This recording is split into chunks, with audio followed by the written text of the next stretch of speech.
Oui, Monsieur le Président, l'ajustement est un mal organisé, structuré, administré et inoculé à nos peuples. Ce mal, Monsieur le Président, c'est le cynisme de la dette, le cycle vicieux de la dette.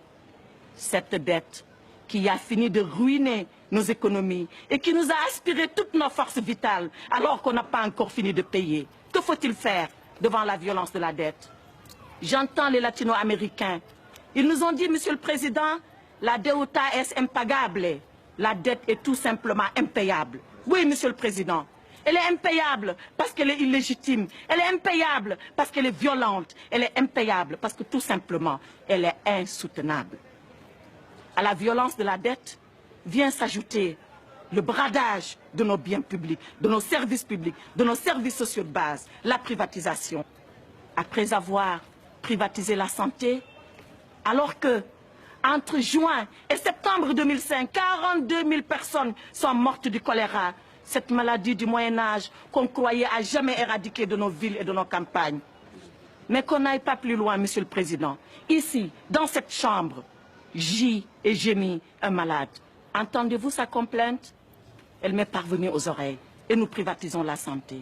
Ce n'est pas fini. On privatise l'éducation, conçue comme un droit universel. L'acquisition du savoir et de la connaissance, qui doit être la chose la mieux partagée. Pendant que 2/3 de nos enfants sont analphabètes, on nous demande de payer pour acquérir le savoir et la connaissance. Ce n'est pas fini, Monsieur le Président. On a privatisé, on a bradé nos services publics.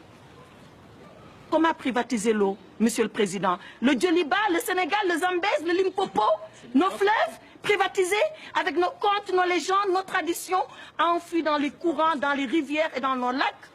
Cela n'est pas admissible.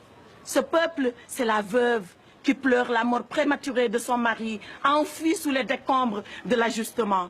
Ce peuple, c'est l'orphelin qui réclame le sein de sa mère, emporté dans les couches, alors qu'il exigeait tout simplement un dû, les soins primaires de santé.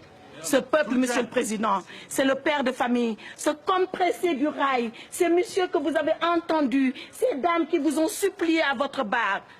Le père de famille qui a vu son autorité, qui a vu son influence, qui a vu sa dignité diluée et emportée par un licenciement injuste.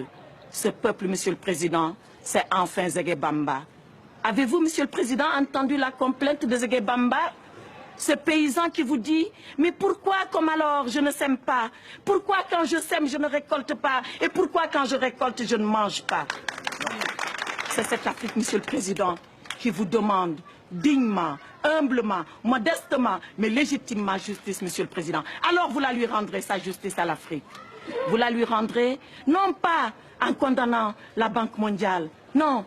Vous la lui rendrez tout simplement, Monsieur le Président, en renvoyant la Banque mondiale, le FMI, l'OMC, le G8, tous leurs affidés et leurs complices à leur mission première, celle-là qu'ils n'auraient jamais dû oublier et qui met l'homme comme finalité de toute action humaine.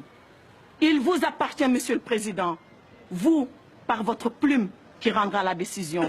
Il m'appartient, moi, par la robe que je porte. Il nous appartient à nous tous, parce que c'est notre devoir de génération de provoquer et de précipiter la venue de ce jour. Car il y va de l'équilibre du monde et de l'avenir de l'humanité.